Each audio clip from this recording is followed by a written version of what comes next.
شروع اللہ کا نام لے کر جو بڑا مہربان نہایت رحم والا ہے۔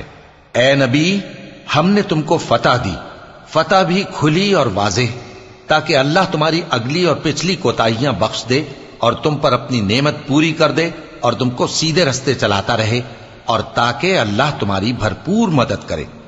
وہی تو ہے جس نے مومنوں کے دلوں پر تسکین نازل فرمائی تاکہ ان کے ایمان کے ساتھ اور ایمان بڑھے۔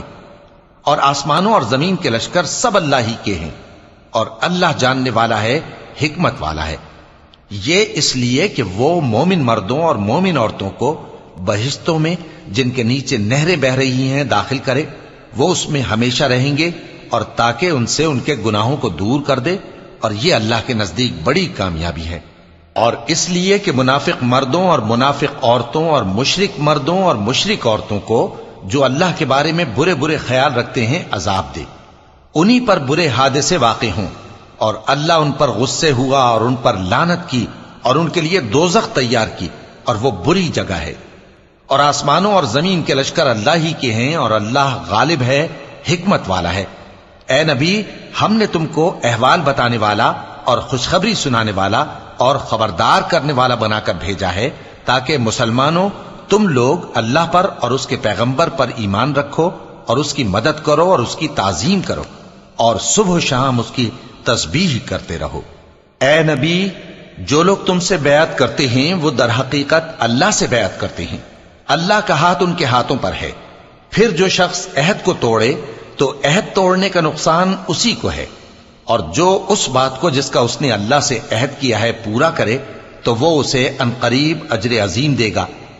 اے نبی، جو گنوار پیچھے رہ گئے وہ تم سے کہیں گے کہ ہم کو ہمارے مال اور اہل و عیال نے روک رکھا تھا، سو آپ ہمارے لیے اللہ سے بخشش مانگیں۔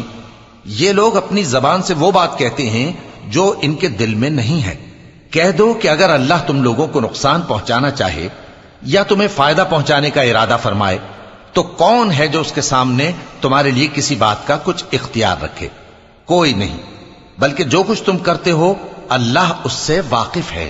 بات یہ ہے کہ تم لوگ یہ سمجھ بیٹھے تھے کہ پیغمبر اور مومن اپنے اہل و عیال میں کبھی لوٹ کر آنے ہی کے نہیں، اور یہی بات تمہارے دلوں کو اچھی معلوم ہوئی، اور اسی وجہ سے تم نے برے برے خیال کیے، اور آخر کار تم ہلاکت میں پڑ گئے۔ اور جو شخص اللہ پر اور اس کے پیغمبر پر ایمان نہ لائے تو ہم نے ایسے کافروں کے لیے آگ تیار کر رکھی ہے، اور آسمانوں اور زمین کی حکومت اللہ ہی کی ہے، وہ جسے چاہے بخشے اور جسے چاہے سزا دے، اور اللہ بخشنے والا ہے، مہربان ہے۔ جب تم لوگ مال غنیمت لینے چلو گے تو جو لوگ پیچھے رہ گئے تھے وہ کہیں گے ہمیں بھی اجازت دیجئے کہ آپ کے ساتھ چلیں۔ یہ چاہتے ہیں کہ اللہ کے قول کو بدل دیں۔ کہہ دو کہ تم ہرگز ہمارے ساتھ نہیں چل سکتے، اسی طرح اللہ نے پہلے سے فرما دیا ہے۔ پھر کہیں گے نہیں، تم تو ہم سے حسد کرتے ہو۔ بات یہ ہے کہ یہ لوگ سمجھتے ہی نہیں مگر بہت کم۔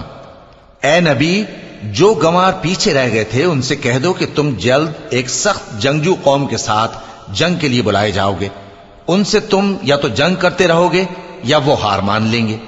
اگر تم حکم مانو گے تو اللہ تم کو اچھا بدلہ دے گا، اور اگر منہ پھیر لو گے جیسے پہلی دفعہ پھیرا تھا تو وہ تم کو بڑی تکلیف کی سزا دے گا۔ نہ تو اندھے پر سختی ہے سفر جنگ سے پیچھے رہ جانے میں، اور نہ لنگڑے پر اور نہ بیمار پر سختی ہے۔ اور جو شخص اللہ اور اس کے پیغمبر کے فرمان پر چلے گا اللہ اس کو بہشتوں میں داخل کرے گا جن کے نیچے نہریں بہ رہی ہیں، اور جو روگردانی کرے گا وہ اسے دردناک عذاب دے گا۔ اے پیغمبر، جب مومن تم سے اس درخت کے نیچے بیعت کر رہے تھے تو اللہ ان سے خوش ہوا، اور جو صدق و خلوص ان کے دلوں میں تھا وہ اس نے معلوم کر لیا تو ان پر تسکین نازل فرمائی اور انہیں جلد فتح عنایت کی، اور بہت سی غنیمتیں وہ آئندہ بھی حاصل کریں گے، اور اللہ غالب ہے، حکمت والا ہے۔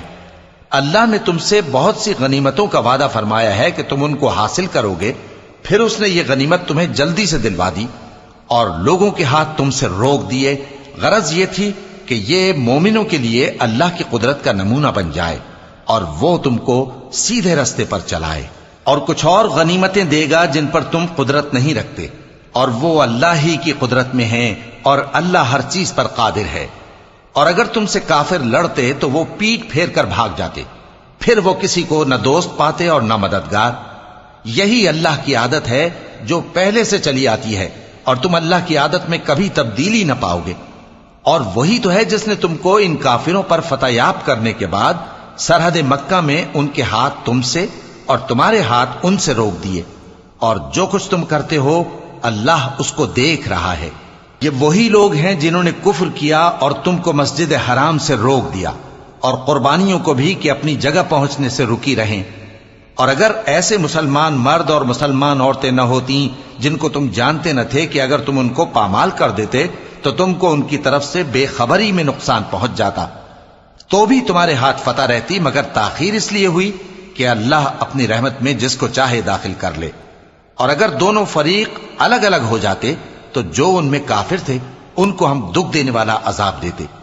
جب کافروں نے اپنے دلوں میں ضد کی، اور ضد بھی جاہلیت کی، تو اللہ نے اپنے پیغمبر اور مومنوں پر اپنی طرف سے تسکین نازل فرمائی اور ان کو پرہیزگاری کی بات پر قائم رکھا، اور وہ اسی کے مستحق اور اہل تھے، اور اللہ ہر چیز سے خبردار ہے۔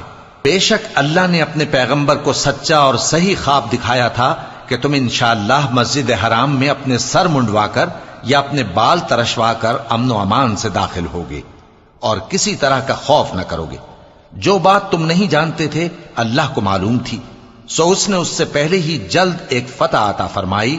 وہی تو ہے جس نے اپنے پیغمبر کو ہدایت کی کتاب اور دین حق دے کر بھیجا تاکہ اس کو تمام دینوں پر غالب کرے، اور حق ثابت کرنے کے لیے اللہ ہی کافی ہے۔ محمد صلی اللہ علیہ وآلہ وسلم اللہ کے پیغمبر ہیں، اور جو لوگ ان کے ساتھ ہیں وہ کافروں کے مقابلے میں تو سخت ہیں اور آپس میں رحم دل۔ اے دیکھنے والے، تو ان کو دیکھتا ہے کہ اللہ کے آگے جھکے ہوئے سر بسجود ہیں اور اللہ کا فضل اور اس کی خوشنودی طلب کر رہے ہیں۔ کثرت سجود کے اثر سے ان کی پیشانیوں پر نشان پڑے ہوئے ہیں۔ ان کے یہی اوصاف تورات میں ہیں اور یہی اوصاف انجیل میں ہیں۔ وہ گویا ایک کھیتی ہے جس نے پہلے زمین سے اپنی سوئی نکالی، پھر اس کو مضبوط کیا، پھر موٹی ہوئی، اور پھر اپنے تنے پر سیدھی کھڑی ہو گئی، اور لگی کھیتی والوں کو خوش کرنے تاکہ کافروں کا جی جلائے۔ جو لوگ ان میں سے ایمان لائے اور نیک عمل کرتے رہے ان سے اللہ نے گناہوں کی بخشش اور اجر عظیم کا وعدہ کیا ہے۔